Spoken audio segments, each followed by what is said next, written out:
नमस्कार. मी पुष्पलता जगताप आणि तुमचं माझ्या यूट्यूब चॅनलमध्ये खूप खूप स्वागत आहे.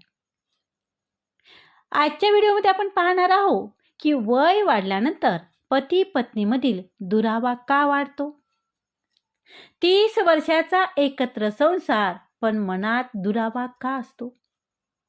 चला तर मग जाणून घेऊया. मित्रांनो, सहजीवन म्हणजे काय हो? ते फक्त दोन जीवाचं लग्न आहे.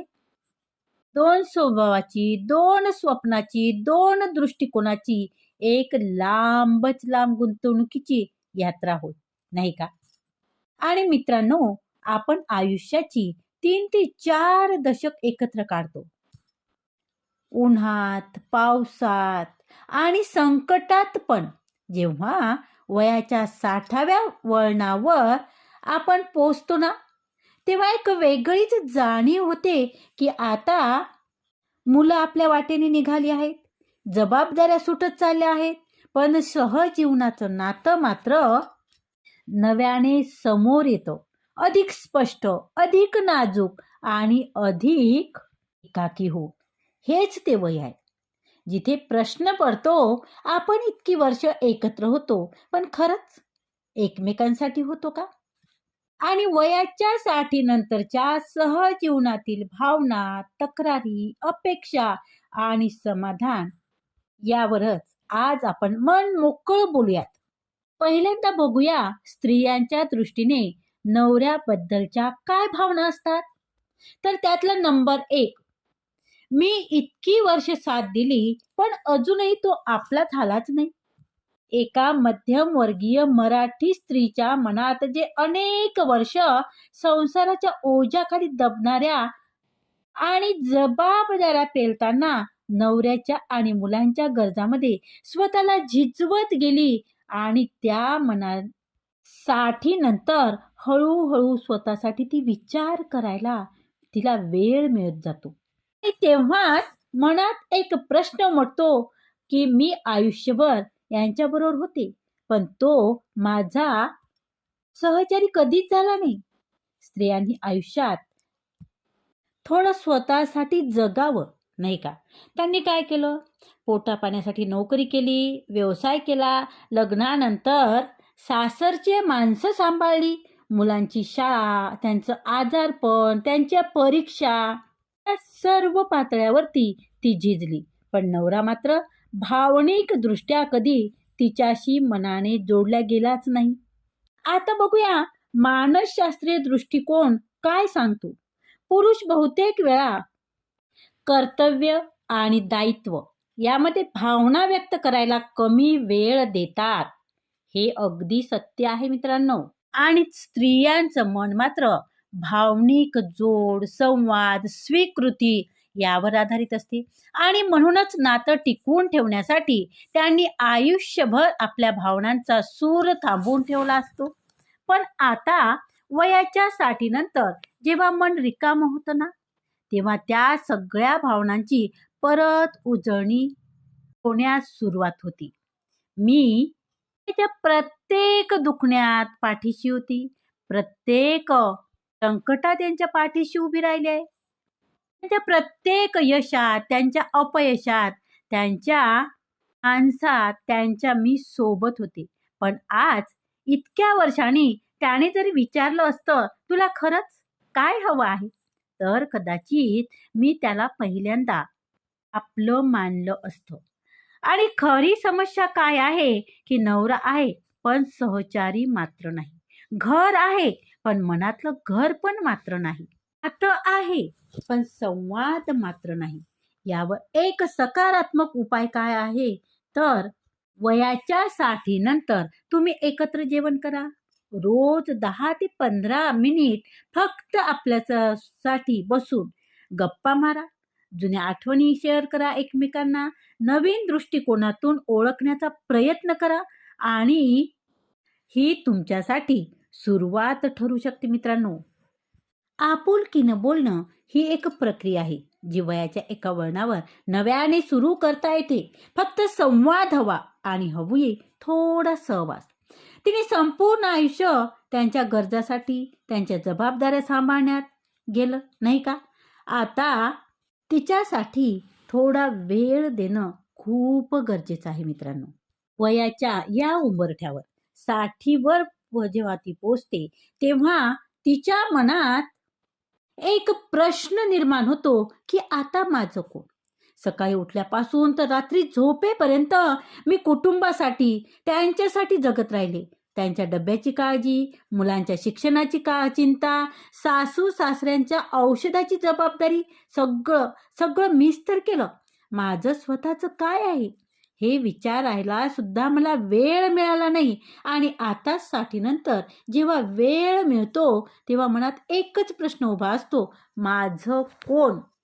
मित्रांनो, स्त्रिया अनेकदा आपली ओळख कुटुंबाच्या भूमिकेमध्ये विसरून जातात.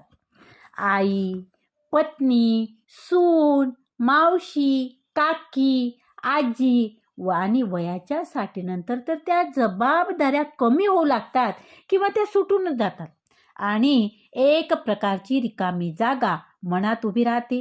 हीच जागा स्वतःच्या ओळखीची शोध, स्वतःच्या गरजांचा शोध, पुन्हा विचार आणि स्वाभिमानाचा संघर्ष बनते. मध्यमवर्गीय स्त्रियांच्या दैनंदिन जीवनातलं वास्तव काय आहे माहित आहे तुम्हाला? ती कधी स्वतःच्या पायासाठी चप्पल सुद्धा घेत नाही मित्रांनो. हे खरं आहे, हे वास्तव आहे. कधी नवऱ्याचं शर्ट किंवा नातवांच्या ती आनंदाने घेईल, पण स्वतःसाठी मात्र ती काहीही घेत नाही. एवढंच नाही मित्रांनो, बघा, ती भावनिकदृष्ट्या एवढी जोडल्या जाते की आपल्या नातवांसाठी, आपल्या मुलांसाठी, नवऱ्याच्या प्रमोशनसाठी ती देवाकडे सतत आराधना करत असते. त्यासाठी ती उपवास करते.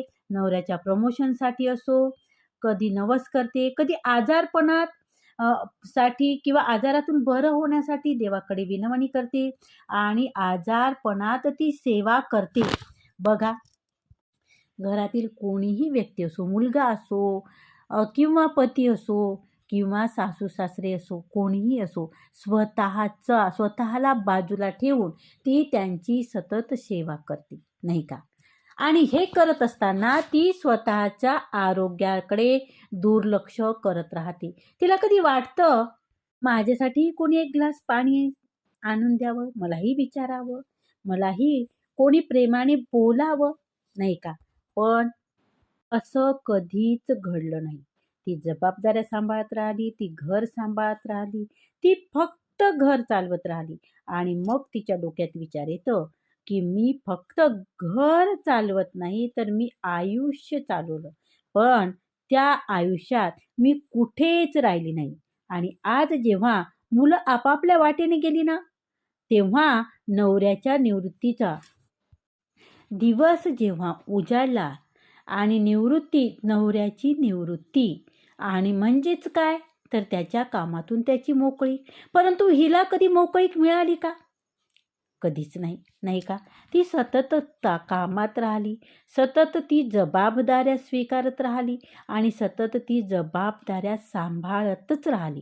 आणि जेव्हा नवऱ्याची निवृत्ती झाली, तेव्हा ती जेव्हा निवांत पेपर हातात घेऊन ते वाचत बसतात, तेव्हा तिच्या मनातला प्रश्न काय उठला असेल?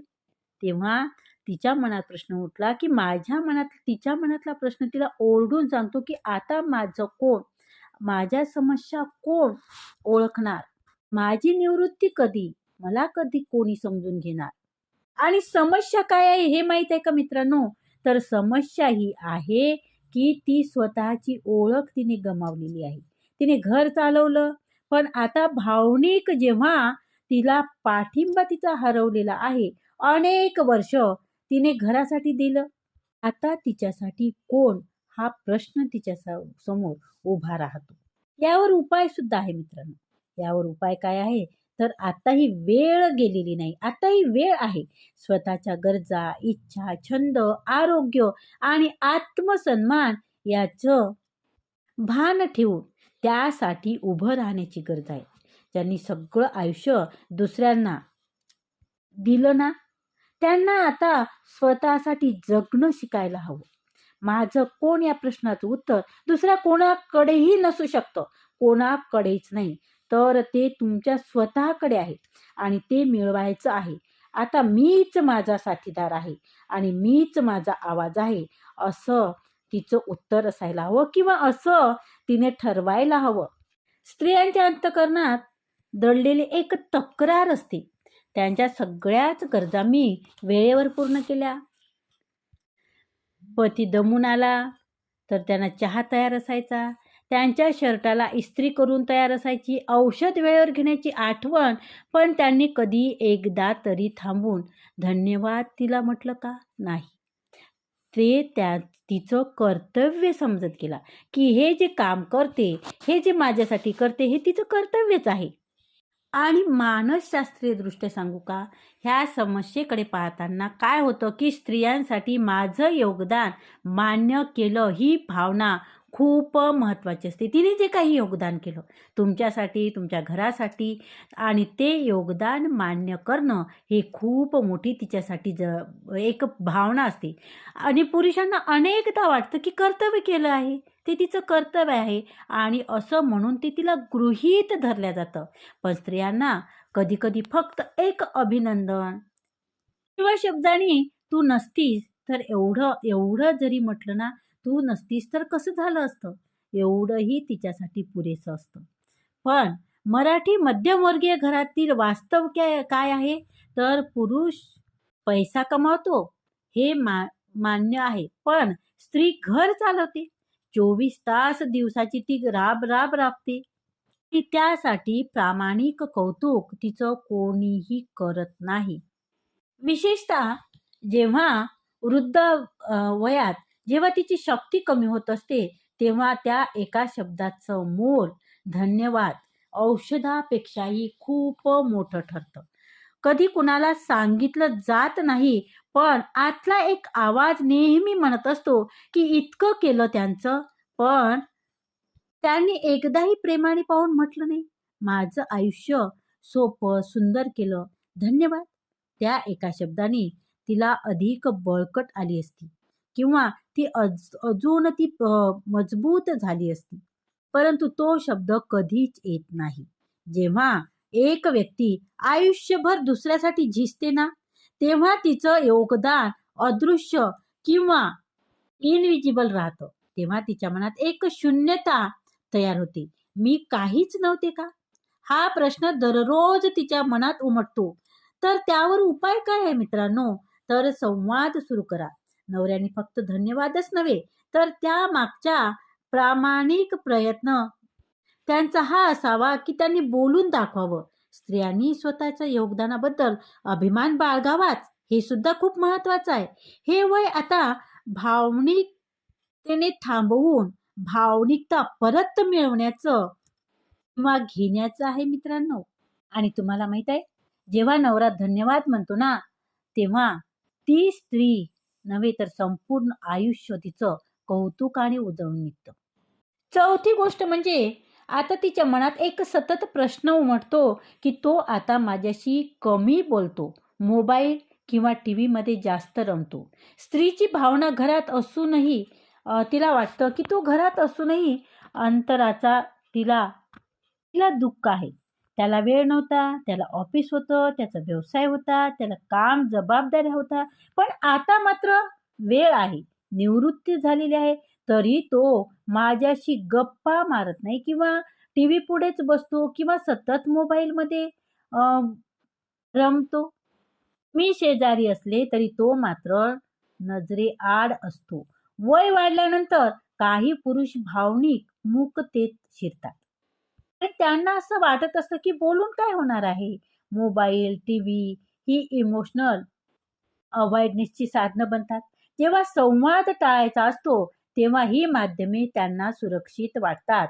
पण स्त्रियांसाठी मात्र नंतर संवाद, आठवणी, मोकळेपणा आणि सहवास खूप आवश्यक असतो. तोच त्यांना आयुष्याचा गाभा बनतो. आजच्या मध्यमवर्गीय कुटुंबातील चित्र असं दिसतं की नवरा मोबाईलमध्ये नातवांचे फोटो, राजकारण, फेसबुकमध्ये गुंतलेला आहे. बायको मात्र रोज विचारते, चहा घेणार? त्यावर मात्र त्याचं उत्तर हो किंवा नको, या पलीकडे काहीच संवाद नसतो. ती एकटीच जेवते, ती एकटीच टी व्ही समोर बसते, पण त्याचं लक्ष मात्र दुसरीकडेच. पूर्वी सायंकाळी त्या खूप गप्पा असायच्या, आज मात्र त्या हातात मोबाईल आहे आणि त्याचं माझ्याकडे पाहतही नाही. तो विसरला आहे. तो डोळ्यासमोर असतो पण जवळ मात्र नसतो. मी त्याला आठवणीत वाचते आणि तो वर्तमानपत्रात हरवतो. स्त्रीला वाटतं की आता सगळं संपलं. शरीर, घर, कर्तव्य, आता मनाची गरज आहे, पण तिची गरज तिला न मिळाल्यामुळे मन कोमेजून जातं आणि सजीव सहजीवन एक शांत नात्याची कबर बनते. त्यावर उपाय आहे मित्रांनो, जरूर आहे. आता आपण बोलूयात. काय होऊ शकतं? 15 मिनिट फक्त तिच्याशी बोला. जुन्या आठवणी, जुन्या गोष्टी, जुने फोटो किंवा एखादा खेळ, आणि यामधून संवाद पुन्हा सुरू होऊ शकतो. जो वेळ टीव्हीवर खर्च होतो ना, तो वेळ तुम्ही बोलण्यात घाला. सहजीवनाला एक नवा श्वास मिळेल, नवी उभारी मिळेल. बोलावं, नाहीतर अनेक पुरुष हळूहळू दुरावत जातात. पुढचं कारण म्हणजे वय वाढल्यानंतर स्त्रियांच्या मनात एक प्रश्न निर्माण होतो की आता तरी तो माझा विचार का करत नाही.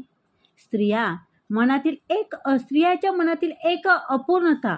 मी किती वेळा त्यांच्याशी माझे विचार बाजूला ठेवून त्यांची बाजू समजून घेण्याचा प्रयत्न केला, त्यांची बाजू समजून घेतली.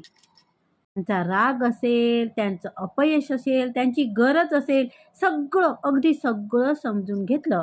पण आज जेव्हा माझं मन थोडं बोलायला, समजून घ्यायला तयार आहे असं वाटतं, तेव्हा ते अजूनही त्याच दृष्टिकोनातून बघतो आहे. माझं काहीच समजून घेत नाही. आणि तुम्हाला माहीत आहे का, मानसशास्त्रीय दृष्ट्या पाहता अनेक पुरुष मी बरोबर आहे, तू समजून घे, या मानसिकतेतच वाढलेले असतात आणि त्याच दृष्टिकोनातून स्वतःचं अनुभव आणि सवय ही त्यांच्या मनावर खोलवर रुजलेली असते. आणि स्त्री मात्र वर्षानुवर्ष त्याच्या दृष्टिकोनाने जगत असते. मग तो रागावलेला असो, निराश असो, त्रस्त असो, ती समजून घेते. पण वयाच्या 60 नंतर तिच्या मनात स्वतःच्या दृष्टिकोनाची ओळख आणि तिला मान्यता हवी असते. आणि तुम्हाला माहित आहे, मध्यमवर्गीय घरातील दृश्य हे सहज आपण ह्या गोष्टी सहज पाहू शकतो. तिला गुडघेदुखी होते, पण त्यावर तो काय म्हणतो, अगं थोडं चालायला पाहिजे, तू चालत नाही ना, त्यामुळे गुडघेदुखी आहे.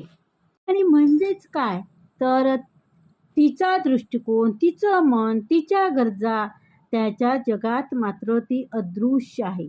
मी त्याच्यासाठी माझं सर्व अस्तित्व पणाला लावलं, पण त्याने आजही माझ्या नजरेतून जग पाहण्याचा प्रयत्न केलाच नाही. त्याने मला समजून घेण्याचा प्रयत्न केलाच नाही.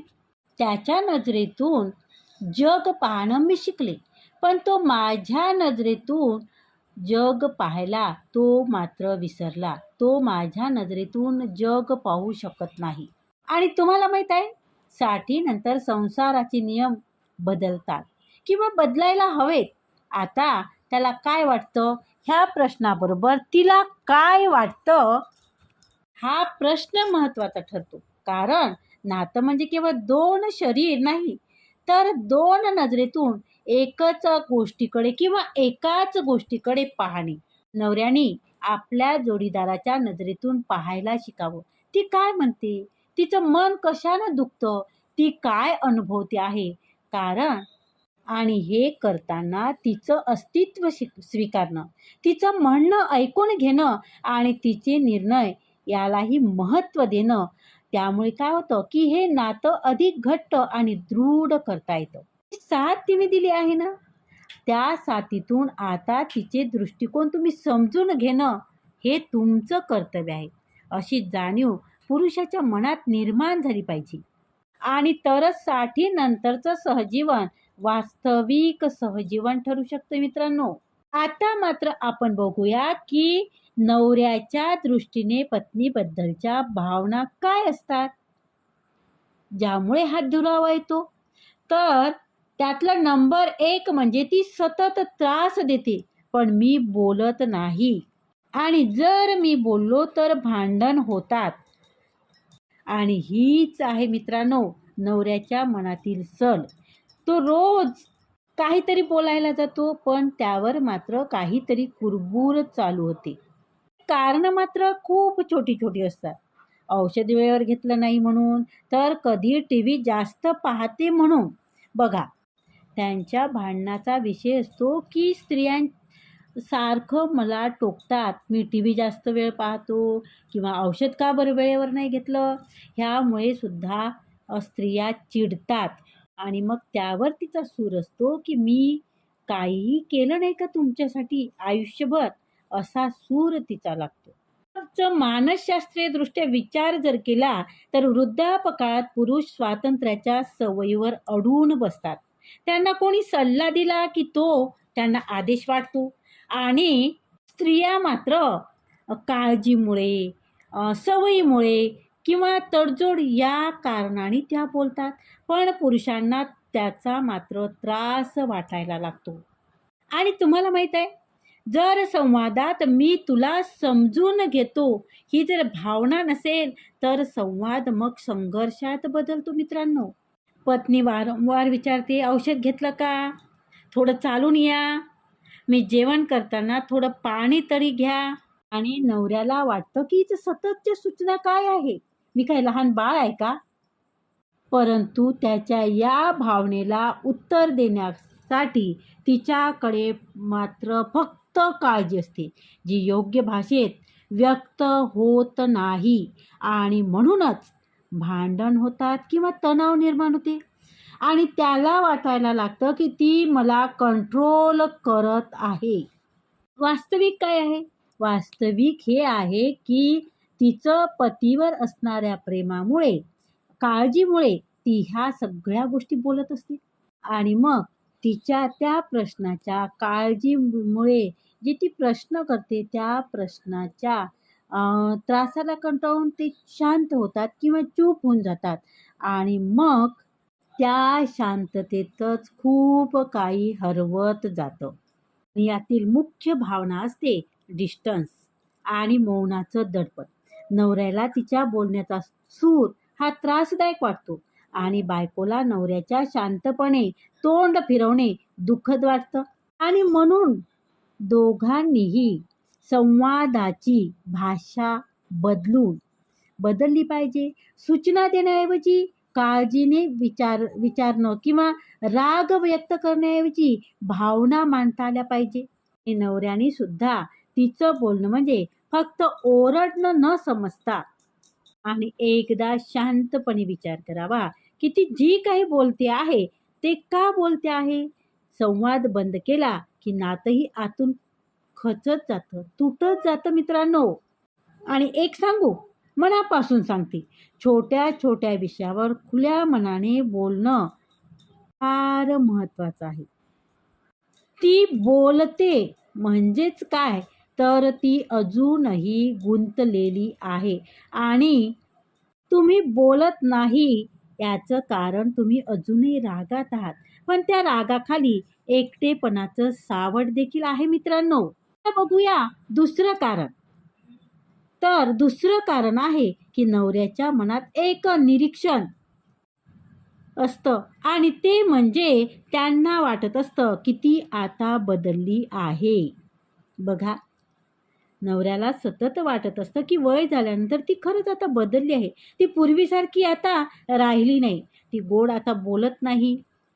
लग्नाच्या नंतर ती खूप गोड होती, ती खूप हसरीसुद्धा होती, खूप प्रेमाने बोलायची. तीच पत्नी तुमच्या सगळ्या सवयी सांभाळायची. पण आता तिचं बोलणं कडवट तुम्हाला वाटतं.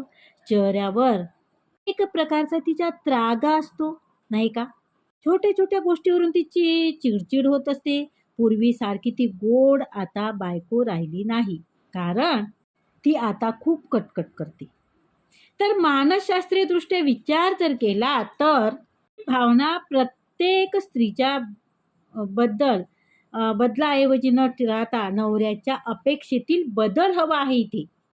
तुम्ही वर्षानुवर्ष तिच्याकडून तीच अपेक्षा करता. तिने त्याच प्रकारे तुमचं सगळं काही करायला हवं अशी जी तुमची अपेक्षा असते तिने त्याच सहनशीलतेने त्याच निरागसपणे तिने सगळं काही तुमचं करावं असं जे तुम्हाला वाटतं ना, आणि हीच तुमची सगळ्यात मोठी चूक असते. एक सांगू मित्रांनो, ती वर्षानुवर्ष आता ती थकलेली आहे, तिची सहनशीलता कमी झालेली आहे.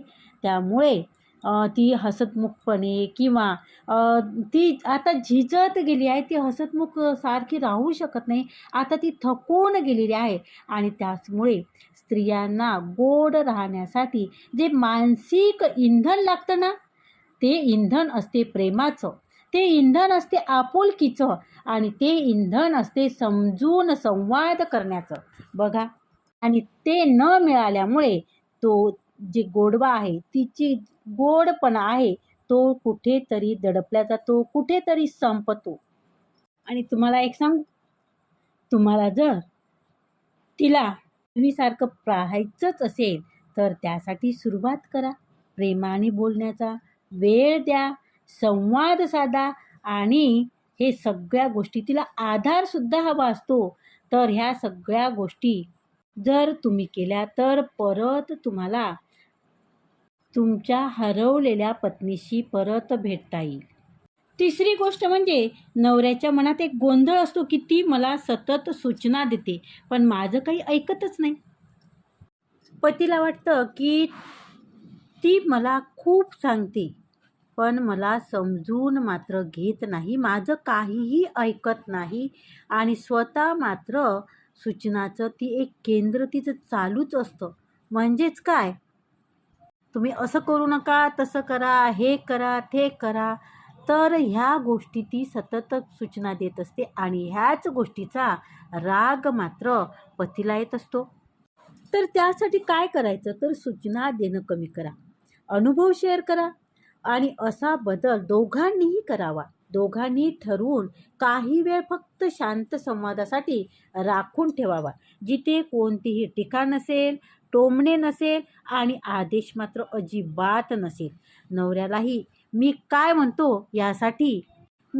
म्हणतो आणि त्याचं महत्त्व काय आहे हे थेट पण नम्रपणे सांगायला शिकलं पाहिजे. आणि साठीनंतर आपण एकमेकाचे पालक नव्हे तर साथीदार आहोत.